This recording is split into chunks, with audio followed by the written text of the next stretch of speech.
கொஞ்சம் அமைதியா இருங்க. கொஞ்சம் மூவ் பண்ண, கொஞ்சம் அமைதியா இருங்க, கொஞ்சம் சைலண்டா இருங்க. தளபதி வருவார், தளபதி பேசுவார். எல்லாருக்கும் வணக்கம்.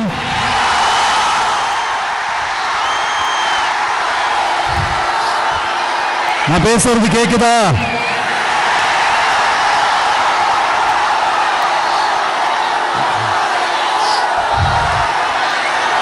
அந்த காலத்துல போருக்கு போறதுக்கு முன்னாடி போர்ல ஜெயிக்கிறதுக்காக குலதெய்வம் கோயிலுக்கு போய் சாமியை கும்பிட்டு தான் போருக்கு போவாங்களாம்.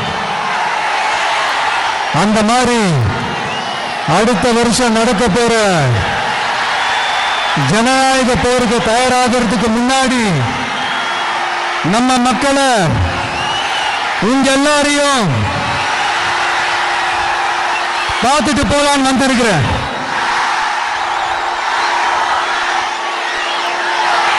ஒரு சில மண்ணை தொட்டா ரொம்ப நல்லது, சில நல்ல காரியங்களை இந்த இடத்துல இருந்து தொடங்கினா நல்லதுன்ட்டு இந்த பெரியவங்கெல்லாம் சொல்லி நம்ம கேள்விப்பட்டிருப்போம் இல்லையா? அதுக்கு நிறைய எக்ஸாம்பிள்ஸ் இருக்கு. லைக் அறிஞர் அண்ணா அவர்கள் முதல்ல தேர்தலில் நிக்கணும்னு நினைச்சதே திருச்சியில தான். நான் சொல்றது 1956ல. அதுக்கப்புறம் புரட்சி தலைவர் எம்ஜிஆர் அவர்கள் அவருடைய முதல் மாநில மாநாட்டை நடத்துனதும் திருச்சியில தான். நான் சொல்றது 1974ல.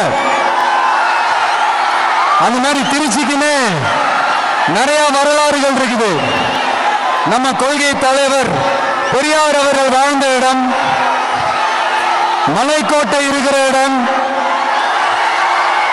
கல்விக்கு பேர் போன இடம், மதச்சார்பின்மைக்கும் மத நல்லிணக்கத்திற்கும் பெயர் பெற்ற இடம், கொள்கை உள்ள மண் இது.